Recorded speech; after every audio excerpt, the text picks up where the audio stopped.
L'élection de 2025 va se faire, écoutez-moi très bien, sans le président Paul Biya. Elle va se faire sans le président Paul Biya. C'est une vision? Oui, elle va se faire sans le président Paul Biya parce que eux qui ont écrit le discours, ils ont en filigrane dit dans leur discours que le président sera là. Même s'ils disent que le président ne l'a pas dit, c'est faux. Je vous prends un exemple. Bon. Là, dans ce paragraphe-là, il annonce qu'il a instruit le recrutement de 944 personnels sanitaires. Et il dit c'est sur une période de 5 ans. Il ne faut pas être fou pour comprendre que ceux qui l'ont dit voient le président Paul Biya aller jusqu'à 5 ans. Et ceux qui disent que le président ne s'est pas exprimé, il faut qu'il blâme le ministre Fami Ndongo qui allait en Dôme dire aux gens que le président, il faut qu'il les blâme pour respecter la discipline de leur parti. Donc, ce que je vais dire aux Camerounais, c'est que le président Paul Biya ne sera pas candidat en 2025. Ça, il faut le retenir. Donc, commencez à vous préparer maintenant pour une élection sans le président Paul Biya. Que vous soyez de l'opposition ou que vous soyez du parti au pouvoir. Ceux qui ne préparent pas l'élection de cette manière-là, ils seront très suppliés. Wow. Le prophète Étienne nous fait des révélations. Il nous fait des déclarations. Et moi, je suis en train d'analyser, je suis en train de trouver que c'est un peu logique ce qu'il est en train de dire. Parce que nous allons nous rendre compte que le discours du président Paul Biya, est toujours basé sur les choses du futur, soit sur les choses qui n'ont jamais été accomplies. Maintenant, on se pose la question, est-ce qu'il est conscient en disant ça, si lui-même il a préparé son discours, est-ce qu'il est conscient que les Camerounais souffrent beaucoup en disant ce qu'il est en train de dire? Mais on peut seulement en tirer là une conclusion, c'est que lui, il ne prépare jamais son discours. Lui, il n'a jamais intervenu à la préparation de son discours. Il n'a jamais modifié quoi que ce soit dans son discours. Donc, ce qui veut dire quoi? On prépare son discours, on écrit tout ce qu'il va dire, il vient seulement lire. Et c'est tout.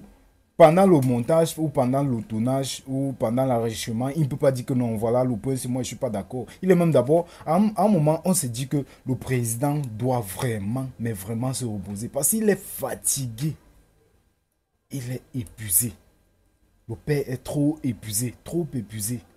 Trop même. Donc, la conclusion qu'on peut en tirer du discours du prophète Ateba, je vais dire le prophète Étienne, tout ce que on peut en tirer là, c'est que le président, lui, il est venu le 31 décembre, lors de son discours de fin d'année, il a dit ce qu'on lui a demandé de dire, ou ce qu'on a écrit dans son discours. Je ne sais pas si vous comprenez un peu. Je ne sais pas si vous... Parce que le président a dépassé l'âge de s'asseoir, analyser son discours et dire que bon voilà, sur ce coup, vous avez dit que non, ou tu as écrit, peut-être à celui qui écrit son discours, je ne sais pas qui est chargé pour ça, je ne sais pas vraiment qui est chargé pour rédiger son discours. Je ne sais pas si c'est son secrétaire ou c'est, je crois son secrétaire. Mais ces personnes-là rédigent le discours. Et le président, lui, il a dépassé l'âge là de venir s'asseoir et dire que non, sur ce point, vous m'avez demandé de dire au public que voilà, on a archivé tout, telle route, tel nombre de kilomètres de route. Mais moi, je ne crois pas parce que moi, je n'ai pas vu de rendu. Vous ne m'avez pas rendu compte de ce qui s'est archivé et je n'ai pas eu de preuves et tout et tout. Donc, moi, je ne suis pas d'accord. Je vais dire la vérité. Il a dépassé le temps. Il a dépassé l'âge là. Ce qui fait qu'il vient aujourd'hui seulement lire son discours. Il vient lire tout ce qu'on a écrit, il lit seulement. Il passe. Il lit seulement, il passe. Et dans le même discours, on a écrit que je compte sur vous. Je compte sur vous. Et que quoi de ça, le président obéit seulement aux autres de ceux qui l'entourent. Peut-être, je ne sais pas, peut-être de son entourage, je vais pas citer les noms, de son entourage, il écoute seulement, il écoute seulement les paroles de ces gens, les décisions de ces gens. Ils viennent seulement rendre ça public. Et comme c'est le président, nous, on va écouter. Eux, ils savent que, voilà, si le président se présente, c'est dans leur intérêt. Je ne sais pas si vous comprenez. Parce que si un nouveau président monte, on va devoir faire le nettoyage. Là-bas et tout dit. Il va beaucoup faire le nettoyage là-bas et tout dit. Et ils sont à risquer parce qu'ils sont dans une mesure où ils savent que non, si un nouveau président monte, ça va causer beaucoup de dégâts. De telle sorte que on va faire le nettoyage et on va commencer à faire des recherches sur ce qu'ils ont eu à faire et tout et tout. Et ils seront en danger. Du coup, ils ont le devoir de rédiger un discours où il stipule que le président va se représenter aux élections. À 92 ans, il va se représenter pour un mandat de 7 ans. C'est-à-dire, après 92 ans, il aura encore 7 ans devant lui.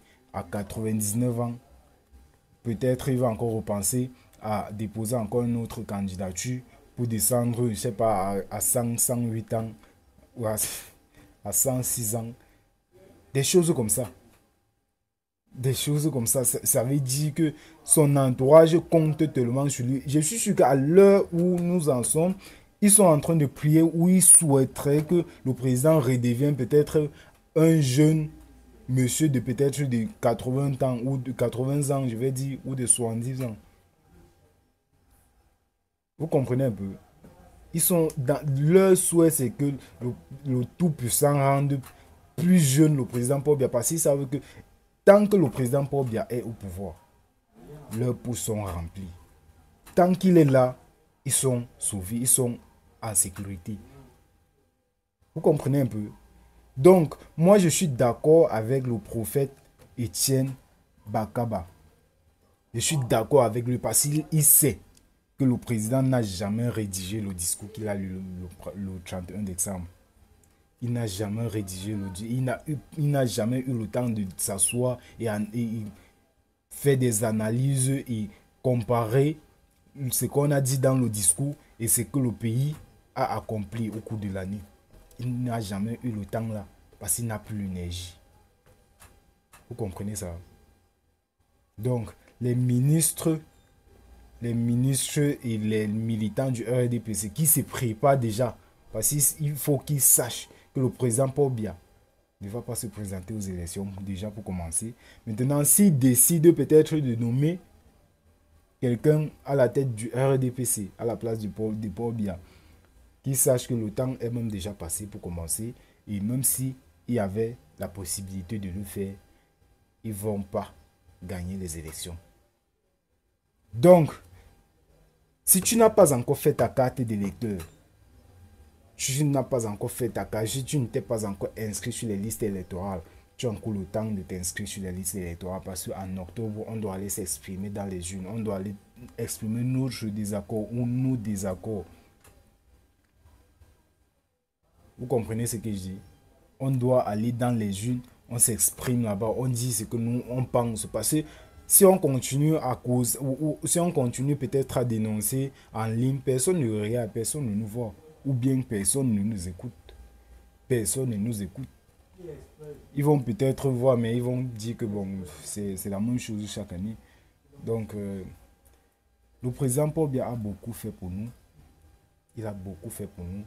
Mais je crois sincèrement et humblement qu'il faut qu'il reste et il faut qu'il se repose. Il a beaucoup fait pour le Cameroun. Pour moi en particulier.